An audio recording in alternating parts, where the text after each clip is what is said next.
Hi, welcome to another episode of Entrepreneur Mind Speak. I'm Lauren with Creme de Mint, a branding and packaging design agency. And today, our co host Natalie is on vacation, so she won't be joining us. But we have an amazing formulator with us today, Chad Brey. He is owner and formulations chemist at the Vitamin Chemist. With a biochemistry degree from California State, Chad's career has spanned prestigious roles at Amgen, Baxter, and Nucil Technology. After running 2 vitamin stores in Los Angeles and his 2 decades of experience as a chemist, he moved into technology consulting for nutritional supplement companies and has now formulated hundreds of dietary supplements. Thank you, Chad, for being here today. We are so excited to have you. Thanks for having me. I would love to hear a little bit more about you and what is the formulation process? Like, can you describe that for me? So the formulation process is a huge, would be a huge explanation because there's tons of stuff involved. But if I were to take a very long zoom back eagle's eye view of the entire process, you can almost kind of break it down into 3 phases. The phase one would be the ideation phase, which is basically you're taking the idea you have in your head for a new product and putting it down on paper in a formula. Phase two would be the R&D phase, research and development, where you're basically taking your idea that's on paper and creating an actual product in a sample form to see if it actually works. And then phase three would be manufacturing, which is taking the R&D sample that you've made and just basically scaling it up to 1,000 samples, 10,000 samples, 100,000 samples. So lots involved, but the entire process, like I said, zooming back as far as you can, kind of looks like those 3 basic steps.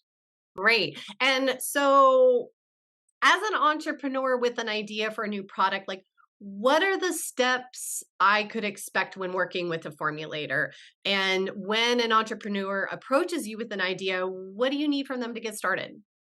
Basically, to be as clear and detailed as possible, because a client will come to me with an idea, and that idea is kind of locked away in their head.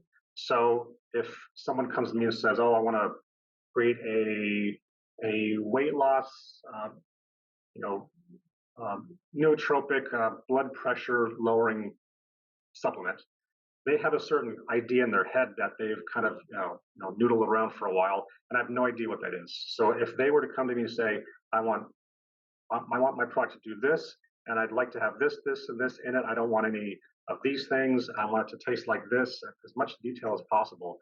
That is probably one of the most important things that I would need to get the idea out of their head onto paper and then create an actual product out of it. What would you say is the most common misconception about your job that you would like people to understand before they approach you? There's misconceptions, but it's not very common. So I'm first and foremost a formulations chemist. So I do formulations. So I take your idea and make it into the appropriate dosages, the ingredients that should be in there, and form factors, and create a theoretical product. Because I've been in the business for so long, I can help them, kind of hold their hand each step of the way from, through all 3 of those phases. But a misconception is I'm not everything. I don't know everything about this industry. I don't, as far as legal aspects goes, I can only get you so far as regulations and compliance guidelines. I would always refer them to an FDA attorney. Um, and also, I'm not the expert in sales and marketing in this industry. So a lot of people will say, "Okay, how do I market my product?" And I tell them I would probably have to refer you to someone else. But all the other aspects I help them with. So that would probably be one of the main misconceptions, but it's not very common. I don't get that a whole lot. I can totally relate on the FDA attorney piece because I also like I know enough to be dangerous, but I don't know all the little details. A lot of times I'll work with clients and they will, They'll show it to an attorney, they'll send it back to me and say, "Oh, these last little tweaks need to be made." So I've learned enough over the years what I have seen it should be, but again, you and I are not attorneys, so we don't know all the little tiny pieces that the attorneys may know. Right. So sometimes when my clients do have those questions or issues, I immediately refer them to my FDA attorney that I work with, and that they usually take care of that. So I know enough to not step into that realm, if because that can be dangerous. You can make some I big. completely agree. So, what is important to you when you're looking for suppliers for raw materials? Okay. So when you say suppliers for raw materials, do you mean the actual ingredients sourcing those, or do you mean manufacturer? I would say like the ingredient sourcing. It's primarily the responsibility of the manufacturer to source the ingredients once the formulation report, as I call them, gets transferred to the manufacturer, and they look at it and they know exactly what they're going to be doing to make that large batch. However, there might sometimes the manufacturers they say, okay, well, out of these 12 ingredients, we can source 10 of them. But these two over here might be a problem because either A, we just can't get it, or B, it's in Uganda and it's going to take 6 weeks to get here. So in those cases, I do have a couple of raw material suppliers that I work with, but I just make a phone call and say, hey, can you send me X kilograms of this ingredient? And they just ship it straight to the facility to manufacture. Where do you source the ingredients to create the samples that you create before they go to the manufacturer? I do provide that service, but I don't always prepare the R&D samples for clients. So at my place, I do liquid and powder samples. Mhm. I don't do capsules, tablets, gummies, or other kind of crazy form factors. But if and when I do prepare R&D samples for the client, I typically just get them online at different sites or one of my raw material suppliers if they can sell them in small amounts. So I think kind of going back to your original question about sourcing raw materials, there's kind of a misconception or a kind of a negative connotation about getting your ingredients from China. The fact is that maybe about 80+% of all the raw material ingredients that are actually in the US that are used to manufacture supplements ultimately originate from China. So that's not a bad or a good thing, but that's just where the majority comes from. Now, just like any country, there are bad and good manufacturing facilities for raw materials. Same thing with China. The raw material suppliers that I work with know to get their stuff from the good facilities in China. But originally, that's where they're sourced from. They get here in the States, and they're kind of warehoused in different parts of the United States, and then when we source them, that's where they come from. But that's not where they originated from. So always make sure you have a C of A certificate of analysis when you get any raw materials from a vendor. And I like to use ones that I've worked with in the past and they're trustworthy and I know. So I know I'm not getting some wacky expired product or something contaminated. For myself, I'm curious, like, if like, how do you know which ones are trustworthy?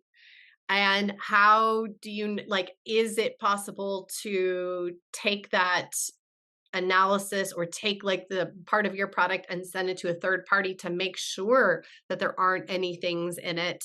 What are your thoughts around that? So a lot of times people just kind of trust the C of A that they get. But if you're extra paranoid, I guess you could take that and have it analyzed at a neutral third party. Yeah. Typically, it's not done because time is money and money is money and it costs money to do that. So people just kind of go off of faith that the C of A is accurate and true. Yeah, I guess you just have to hope that it is.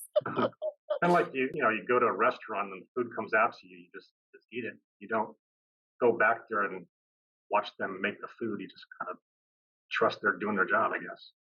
Right, but I guess, like, with restaurants, they do have inspectors come in and inspect the facility and say, like, "This is an A grade," or whatever, right? Is there Mhm. something like that also for these raw material manufacturers?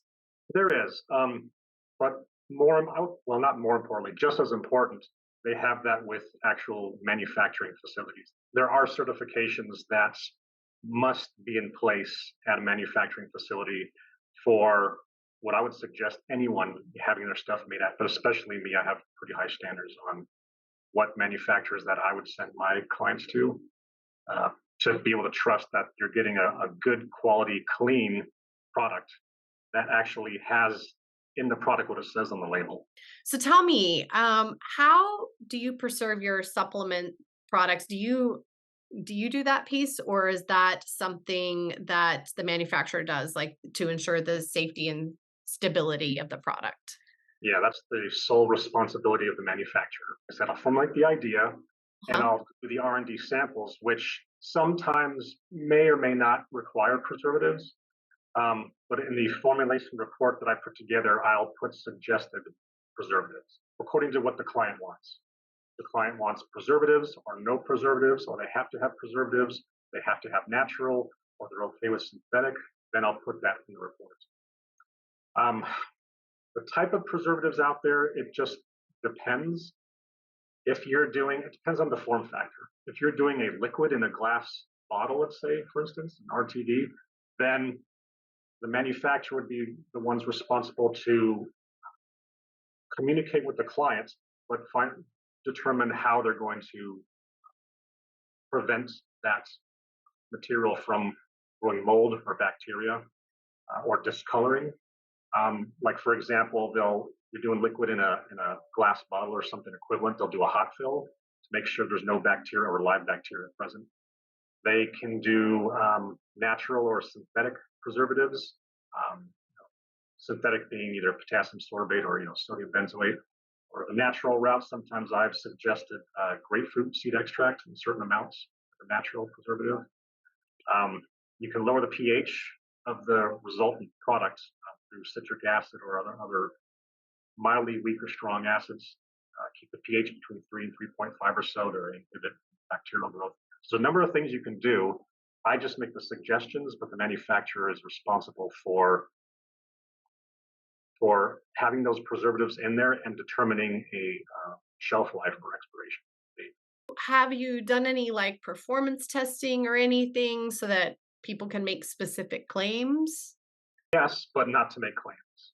So I've done enhanced stability testing studies, but that's solely for the information of the client. You can't make any claims off of it. It's not an official, certified, validated test method. That's the responsibility of the manufacturer. Mhm. What do you see is like the most common pitfall when people come to you to develop their product? Usually happens in the R&D phase. So the ideation phase, putting your idea on paper, that's kind of the easy part, and then that's just kind of talking back and forth with the client, having a theoretical on paper formula. And once the R&D phase is finished and you have the sample, the client says, okay, this is it. This is exactly what I want. Getting that scaled up to manufacturing, usually there's not a whole lot of complications. There might be some roadblocks and some troubleshootings involved, but not too much. Usually all that happens in the R&D phase. So you have what is possible and expected theoretically on paper doesn't automatically mean it's going to translate to real life. And you find that out during the sample prep. So an example would be, let's say a client wants a detox formula and they want that in liquid form. And I want it to taste like raspberry lemonade. And I want, X, Y, and Z ingredients in there. So we say, okay, well, this should work according to these dosages. I'll go ahead and do the R&D. I'll write up a design of experiment. Theoretically, if we add this, this, and this at this mix speed, at this temperature, it should work. You should have a delicious tasting product. So you do that, and 5 of the 6 ingredients mix just nicely in the blend. It tastes wonderful, but that one ingredient is a real stinker and it doesn't want to dissolve, or it makes your liquid taste bad, or it discolors over time or whatever. So now you got to go back and figure out why. And sometimes you can do 15 different trial runs and it still won't cooperate. So now the R&D phase is taking longer than it should. Clients get a little irritated and impatient. Oh, why isn't this working? On paper it works, but it doesn't work in real life. So you have to either figure out an alternative, go back and edit the formula, or just keep just grit your teeth and keep on going until you make it work. So the R&D phase is usually the one that takes the longest, and sometimes it causes the most problems. But you have to get over that. You have to do the R&D. You can't just go straight to manufacturing, because if you have your idea on paper and went straight to manufacturing, guess what's going to happen in manufacturing? You're going to have a problem, and now you've wasted 70 kilograms of raw material, and no one's happy. It's a lot of time, a lot of money. And what has like been the longest amount of time that the R&D phase has taken in a project? The one I did is probably almost a year. Oh, wow. And Yeah, how long do they typically take for most clients? a few weeks. It Okay. depends on the complexity of the product. But yeah, I've done one personally where it was a nightmare. It was Wow. like one ingredient that just would not cooperate. So we ultimately had to go back and edit the formula. We didn't want to, but we had no choice. All in all, like you mentioned that there were, I think you said 3 different phases Mhm. for your process. How long does it take from the moment that a client comes to you from start to finish working with you? How long does it take for them if they come in with an idea and they're like, okay, this is the idea I have, and then you start working through the different phases, and how long does it take till you're at the end of the R&D phase and they're ready to go to a manufacturer? Again, depends on the product. Depends on the complexity of the product. If someone comes to me with um, I want to do a weight loss, product for women, it's in capsule form, which is the easiest. Right? I can usually get the formulation report finished in about a week or so. Um, get that over to a manufacturer that the client has already vetted, or I'll help them vet one or introduce them to one. The manufacturer looks at that and says, "Yeah, we can do this. We can do this here at our place."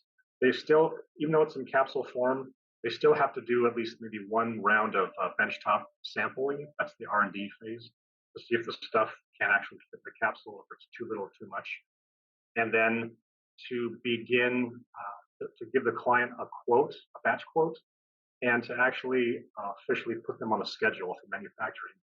That can be as quick as a month and a half, or if it's something like a gummy or some sort of tricky kind of liquid goo or a tincture, that could take as long, maybe 6 months. Once they finish out the phases with you, whether or not it's the R&D phase with you or with the manufacturer, um, you do help them through the process to make sure that everything scales up properly?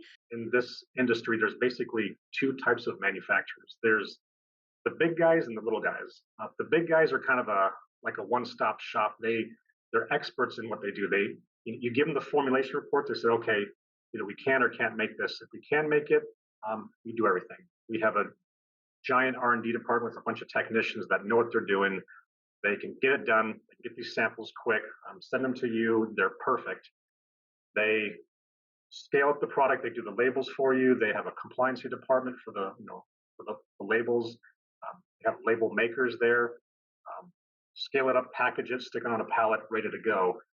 Um, that's wonderful. And I typically don't get too involved in that because they've done this for years and they know what they're doing and they're very good at what they do.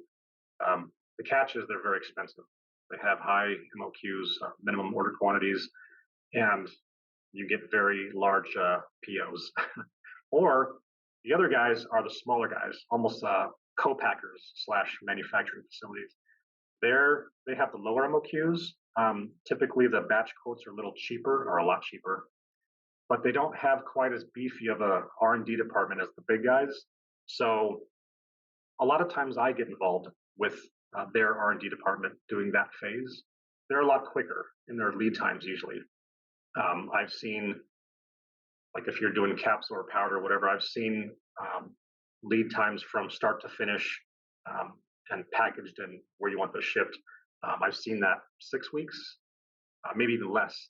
The big guys, a lot of times it might be 10 to 15 weeks from when the R&D samples are finished to you've finished your batch and it's ready to ship.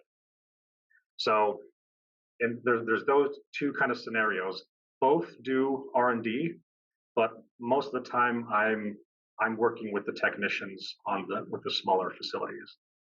So the ideation phase, the R&D phase, I'm really involved. Once it goes to manufacturing with the big guys, I'm almost hands free because like they just kind of take it from there. With the smaller manufacturers, if there's some troubleshooting involved, then I get involved. So regardless, I'm with the client each step of the way until the final product is finished and stuck on a pallet and ready to ship to a customer. Earlier, we were talking a little bit about identifying good manufacturing practices and like manufacturers. How would someone go about doing that? Are there certain things they should look for? The very first thing you should look for, non-negotiable, is are they CGMP certified? So current good manufacturing processes. It's kind of the equivalent to an FDA approved facility. Auditor goes in and checks out the facility. Do you have, quality control? Do you have inventory control? Do you have the, correct documentation? Is your place clean? There's a whole checklist they go through. If you don't have that certification or equivalent, I would not work with that manufacturer. And then above and beyond that, there's NSF certification, halal, certified organic, kosher, a bunch of different certifications you can have. I've been in this business for a long time, and I've talked to a lot of manufacturers. The industry is not the same as it was 20 years ago. There's tons of manufacturing facilities now, and for reasons that I probably wouldn't get into, I wouldn't work with them.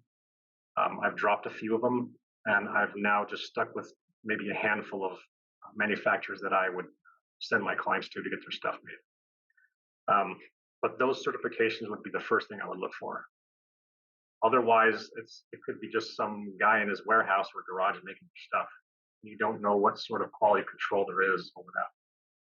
Regarding quality control, there always has to be that.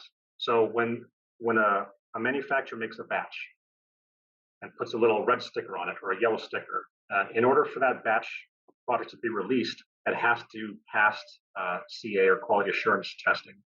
And the minimum for that is microbiome and heavy metal. It can't exceed a certain colony count for bacteria.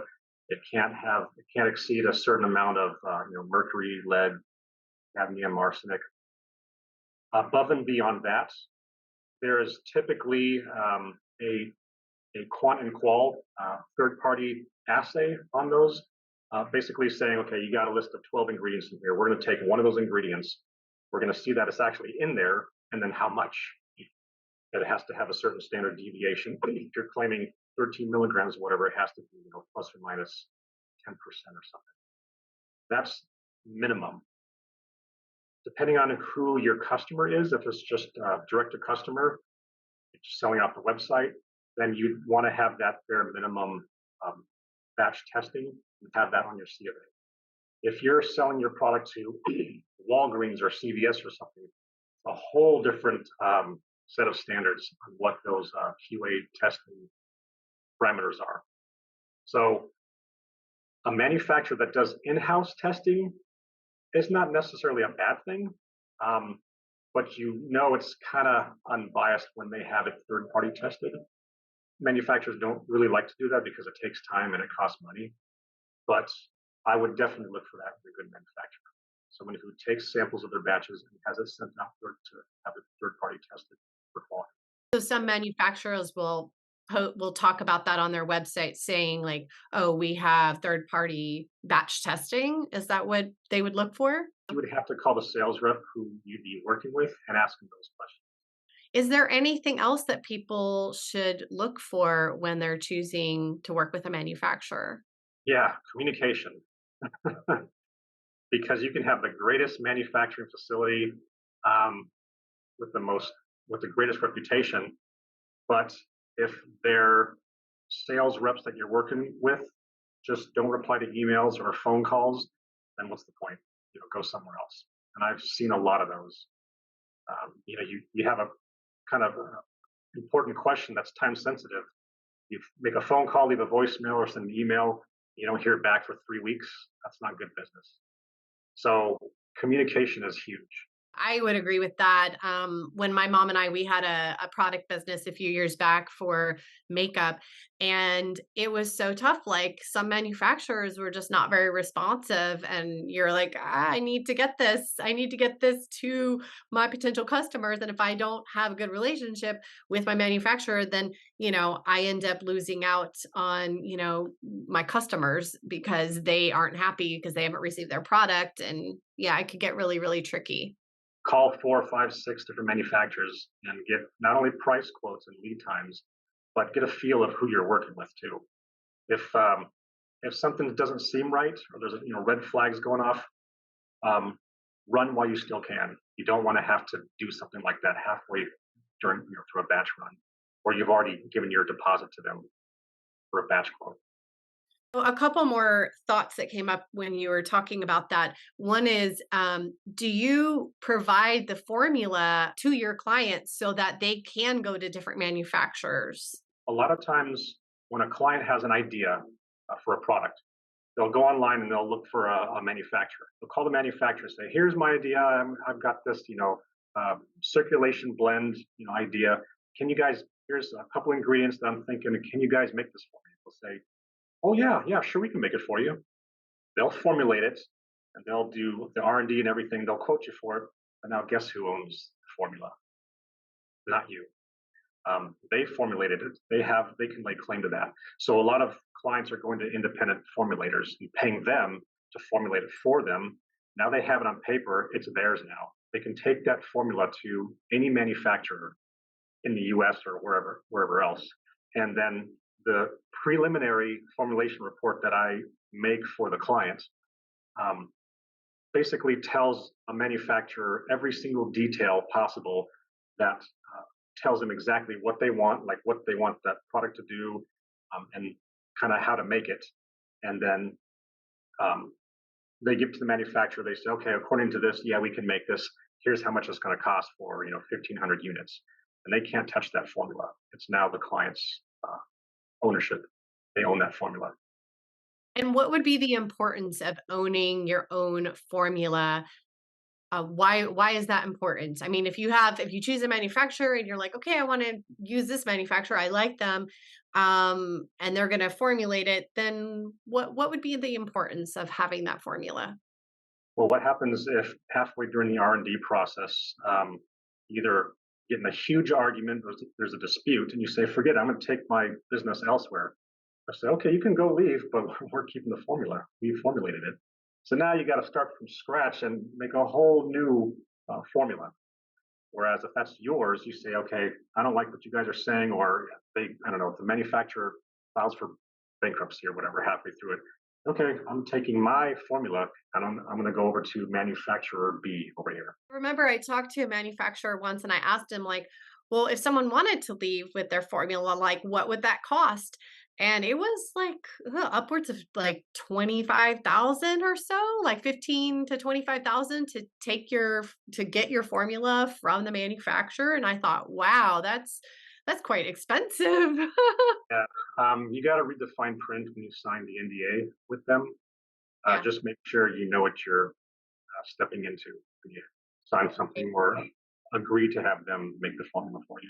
Yeah, and I thought the other thing I thought was interesting was, I'd also heard like, well, they can just reverse formulate it. Like any good chemist can reverse formulate it. But what would be the challenges about reverse formulating your product? Because you don't have exact dosage. The formulator has to kind of reinvent the wheel, not knowing exactly how much was in there or how they mixed it at what temperatures and other fillers they use or whatever. So it's just a longer process. So you can reverse engineer things, but it takes a long time because there's a lot of holes. There's a lot of variables that you don't know. If they brought their own formulation to a manufacturer, wouldn't there still be some variables like what you're talking about, like how much you heat it up to and all that kind of stuff like that? Won't that be kind of figured out in the R&D phase? And will that still become part of their original formula? How does that typically work? When they do their own, like I said, DOA, design of experiments, and they do all the R&D, then from what I understand, then yeah, they have rights to um, that recipe, if you want to call it. Um, when a client goes straight to a manufacturer and have them formulate it and do the R&D, then typically the manufacturer has ownership of at least some part of it. Maybe not all of it. And that's, like I said, that's in the fine print, and a lot of different manufacturers have different terms on that. A previous client of mine, that's what happened to them, and they, the way they had ownership of it is they said, okay, well, I guess you can take this with you if you want to go to another manufacturer, but whenever you scale up that product, either with us or anywhere else, we want 5% royalty per unit or something. And that was in the fine print in the NDA. Or so different manufacturers have different contracts. Got to read all the words, every section. Wow, that is really good to know. Very, very important. That's why so many clients are now reaching out to independent formulators to make their formula. They can take it anywhere they want, and then the manufacturers, they can't touch it. Something happens, it's your little insurance policy. So, okay, nice knowing you, but I'm going to go over here now. All those like temperature and all that kind of stuff like that, they're still going to have that piece, right? You won't be able to take that, right? You won't know what that piece is. They usually don't show that to the client. They usually don't show how they did the R&D. They just kind of do it themselves. So if you go somewhere else, another manufacturer is going to have their own way of doing the R&D samples. So the two are totally separate. Okay, so if you were to move over to that other manufacturer with your formula, there would still have to be some R&D at that new place. Always, yeah, always. Okay. Unless some of the manufacturers that I've sent my clients to, I know them pretty well, and the clients sometimes have me do the R&D samples because the R&D fees with these manufacturers can be pretty big, and I do for cheaper at my place. So I'll write the design of experiment, the recipe, and I'll prepare the sample. And some of these manufacturers are okay with taking outside R&D, instructions, and just using that to just go straight to scale up. Actually sounds like the best option for new It business is. owners. A lot of times it is because a lot of clients that come in, they're on a tight budget, so they don't Yeah. want to have to spend unnecessary, money. When they go straight to another manufacturer and they scale it up, sometimes they'll do one like real quick benchtop sample just to make sure we're apples and oranges, but they're okay with taking an outside DOE and R&D sample that's been done already. Yeah, that's great. That's really great to know. Are there any other things that we haven't covered that would be helpful for new entrepreneurs? As far as creating supplements, one thing that comes to mind is form factor. So there's challenges in all types. Sometimes a client comes to me and says, "I've got this great idea for a brain booster," and I say, "Okay, how's that going to come? What are you thinking? You want tablets, capsules, powders, liquid?" I haven't really thought of that, but I was thinking maybe capsules, or I know liquid's good. Gummies are popular. What do you think? There's a lot to consider with that. As a general thought, capsules and powders are usually the easiest and the cheapest to make a product in. Very little R&D involved, and the lead times are usually the quickest. Fewer problems occur. When you start going to, capsules and tablets are the simplest. Powders are a little more complicated because now you have to take sweetness and flavor profile into account, and mouthfeel. Will the stuff mix well? So that R&D usually takes a little longer. Tinctures and liquids, those are a little bit more complicated because now you have to worry about preservatives and also, mixability and flavor and taste. Gummies are usually the hardest. Everybody wants gummies now, but there's so many things that can pose challenges to that. Sometimes a client will come to me and say, I have a gummy idea, and this is going to be for weight loss. And I want, 6,000 milligrams of all these active ingredients in one gummy. And it has to taste good, it has to be vegan and sugar free. That's impossible. So they say, okay, well, let's come as close as you can to that. There's so many things that go into formulating a gummy and making it effective. That would be a half an hour discussion right there. But to sum all that up, I would say one of the biggest things is kind of have a firm idea of what form factor you want that supplement to be in, and be aware of the potential challenges that come with each one. When you're a brand new client coming to me and say, I want to make a top quality, really, really, really good quality product, then I make sure I formulate the Optimus Prime of formulas to make this stuff effective. And then part B, link them up with a really good, reputable manufacturer that I know the owners, I've toured their facilities, and I know they can create, good quality product and get lots of QA testing. It takes longer and it's more expensive, but in the end, you have a really solid product. Yeah, I think that's really great advice.